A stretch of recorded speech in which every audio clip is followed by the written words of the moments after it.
లోకాసు వార్త 7వ అధ్యాయము మొదటి నుంచి. ఆయన తన మాటలన్నీ ప్రజలకు సంపూర్తిగా వినిపించిన తరువాత కపెర్నహూములోనికి వచ్చెను. ఒక శతాధిపతికి ప్రియుడైన దాసుడొకడు రోగి అయి చావు సిద్ధమై ఉండెను.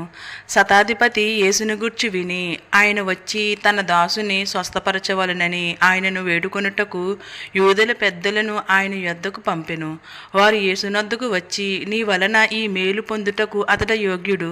అతడు మన జనులను ప్రేమించి మనకు సమాజ మందిరము తానే కట్టించునని ఆయనతో చెప్పి మిక్కిలి బతిమాలుకొనిరి. కావున యేసు వారితో కూడా వెళ్ళెను. ఆయన ఆ ఇంటి దగ్గరికి వచ్చినప్పుడు శతాధిపతి తన స్నేహితులను చూచి, మీరాయన యొద్దకు వెళ్ళి, ప్రభువా, శ్రమ పుచ్చుకొనవద్దు, నీవు నా ఇంటిలోనికి వచ్చుటకు నేను పాత్రుడును కాను. అందుచేత నీ యొద్దకు వచ్చుటకు పాత్రుడనని నేను ఎంచుకొనలేదు. అయితే మాట మాత్రము సెలవిమ్ము, అప్పుడు నా దాసుడు స్వస్థపరచబడును. నేను సహా అధికారమునకు లోబడిన వాడును. నా చేతి క్రిందను సైనికులు ఉన్నారు. నేనొకని పొమ్మంటే పోవును, ఒకని రమ్మంటే వచ్చును. నా దాసుని చెయ్యమంటే ఇది చెయ్యనని నేను చెప్పినట్టు ఆయనతో చెప్పుడని వారిని పంపెను. యేసు ఈ మాటలు విని అతను గూర్చి ఆశ్చర్యపడి తన వెంట వచ్చుచున్న జనసమూహము వైపు తిరిగి, ఇశ్రాయేలులోనైనను ఇంత గొప్ప విశ్వాసము నేను చూడలేదని మీతో చెప్పుచున్నానెను. పంపబడిన వారి ఇంటికి తిరిగి వచ్చి ఆ దాసుడు స్వస్థుడై ఉండుట కొనుగొనిరి. వెంటనే ఆయన నాయీనను ఒక ఊరికి వెళ్ళుచుండగా ఆయన శిష్యులను బహు జనసమూహమును ఆయనతో కూడా వెళ్ళుచుండిరి. ఆయన ఆ ఊరి గవిని యొద్దకు వచ్చినప్పుడు చనిపోయిన ఒకడు వెలుపలకి మోసుకుని పోబడుచుండెను.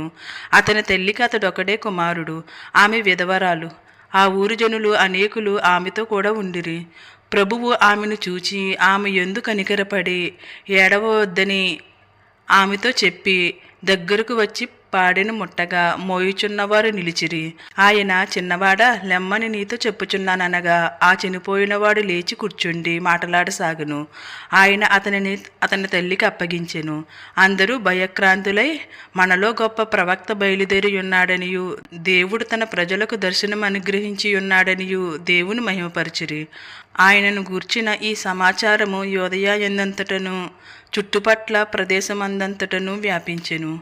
యోహాను శిష్యులు ఈ సంగతులన్నీ అతనికి తెలియజేసిరి. అంతటి యోహాను తన శిష్యులలో ఇద్దరిని పిలిచి, రాబోవువాడవు నీవేనా? మేము మరి ఒకని కొరకు కనిపెట్టవలనా అని అడుగుటకు వారిని ప్రభువునొద్దకు పంపెను.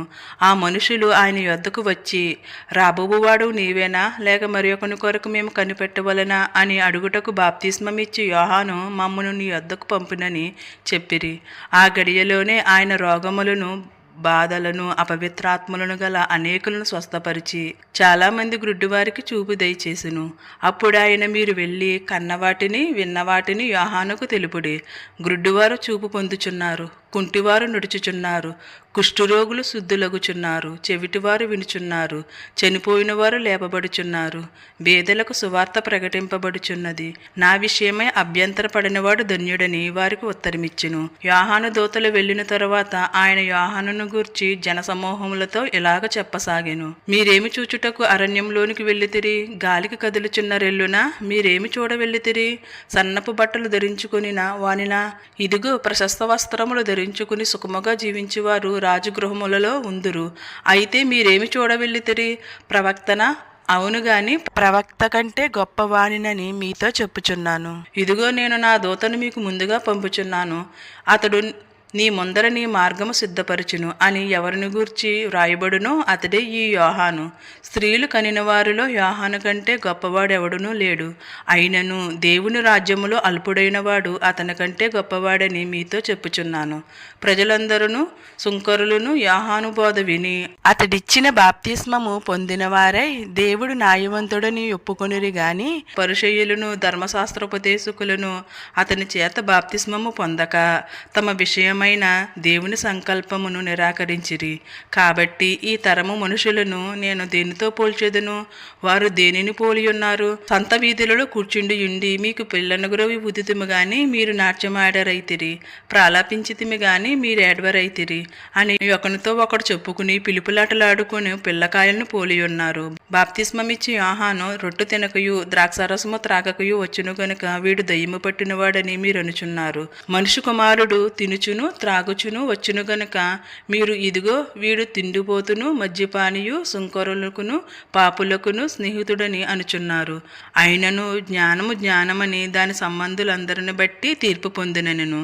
పరిసయ్యులలో ఒకడు తనతో కూడా భోజనము చేయవలనని ఆయనను అడిగెను. ఆయన ఆ పరిసయ్యుని ఇంటికి వెళ్ళి భోజన పంక్తిని కూర్చుండగా ఆ ఊరిలో ఉన్న పాపాత్మురాలైన ఒక స్త్రీ యేసు పరిసయ్యుని ఇంట భోజనమునకు కూర్చున్నాడని తెలుసుకుని ఒక బుడ్డిలో అత్తరు తీసుకుని వచ్చి వెనక తొట్టు ఆయన పాదముల యొద్ద నిలవబడి ఏడ్చుచు కన్నీళ్లతో ఆయన పాదములను తడిపి తన తల వెంట్రుకలతో తుడిచి ఆయన పాదములను ముద్దు పెట్టుకుని ఆ అత్తరు వాటికి పూసెను. ఆయనను పిలిచిన పరిసయ్యుడు అది చూచి ఈయన ప్రవక్త అయిన ఎడల తన్ను ముట్టుకొనిన ఈ స్త్రీ ఎవతియో ఎటువంటిదో ఎరిగియుండును, ఇది పాపాత్మురాలు అని తనలో తాను అనుకొనును. అందుకు యేసు, సీమోను, నీతో ఒక మాట చెప్పవలనని ఉన్నానని అతనితో అనగా అతడు బోధకుడా చెప్పమనెను. అప్పుడు యేసు, అప్పు ఇచ్చి ఒకనికి 2 రుణస్థులుండిరి. వారిలో ఒకడు 500 దేనారములను మరి ఒకడు 50 దేనారములను అచ్చియుండిరి. ఆ అప్పు తీర్చుటకు వారి యొద్ద ఏమీ లేకపోయెను గనుక అతడు వారిద్దరును క్షమించెను. కాబట్టి వీరిలో ఎవడు అతను ఎక్కువగా ప్రేమించునో చెప్పమని అడిగెను. అందుకు సీమోను, అతడెవనికి ఎక్కువ క్షమించునో వాడే అని నాకు తోచుచున్నదని చెప్పగా ఆయన, నీవు సరిగా యోచించుతవని అతనితో చెప్పి ఆ స్త్రీ వైపు తిరిగి సీమోనుతో ఇట్లనెను, ఈ స్త్రీని చూచుచున్నావే, నేను నీ ఇంటిలోనికి రాగా నీవు నా పాదములకు నీళ్ళియ్యలేదు గాని ఈమె తన కన్నీళ్లతో నా పాదములను తడిపి తన తల వెంట్రుకలతో తుడిచెను. నీవు నన్ను ముద్దు పెట్టుకొనలేదు గాని నేను లోపలికి వచ్చినప్పటి నుండి ఈమె నా పాదములు ముద్దు పెట్టుకొనుట మానలేదు. నీవు నూనెతో నా తల అంటలేదు గాని ఈమె నా పాదములకు అత్తరు పూసెను. ఆమె విస్తారముగా ప్రేమించును గనుక ఆమె యొక్క విస్తార పాపములు క్షమింపబడినని నీతో చెప్పుచున్నాను. ఎవనికి కొంచెముగా క్షమింపబడునో వాడు కొంచెముగా ప్రేమించునని చెప్పి నీ పాపములు క్షమింపబడి ఉన్నవి అని ఆమెతో అనెను. అప్పుడు ఆయనతో కూడా భోజన పంక్తిని కూర్చుండిన వారు పాపములు క్షమించుచున్న ఇతడెవడని తమలో తాము అనుకొనసాగిరి. అందుకాయన, నీ విశ్వాసము నిన్ను రక్షించెను, సమాధానము గలదానివై వెళ్ళమని ఆ స్త్రీతో చెప్పెను. ఈ వాక్యం మీ అందరి హృదయాల్లో ఫలించునుగాక. ఈ వాక్యం విన్న ప్రతి ఒక్కరికి నా హృదయపూర్వక వందనాలండి. ఈ వాక్యం విన్న ప్రతి ఒక్కరిని దేవుడు దీవించి ఆశీర్వదించునుగాక. మీరు దేవుని పనిలో ఉండేటట్లు ఈ వాక్యాన్ని ప్రతి ఒక్కరికి షేర్ చేయండి. అలాగే ఈ వీడియోకి ఒక లైక్ చేయండి. మీరు చేసే లైక్ ద్వారా ఈ వీడియో ప్రతి ఒక్కరి దగ్గరికి వెళ్తుంది కాబట్టి తప్పనిసరిగా ఈ వీడియోకి లైక్ చేయండి. మీ ఫ్రెండ్స్ అండ్ ఫ్యామిలీకి ఈ వీడియోని షేర్ చేయండి.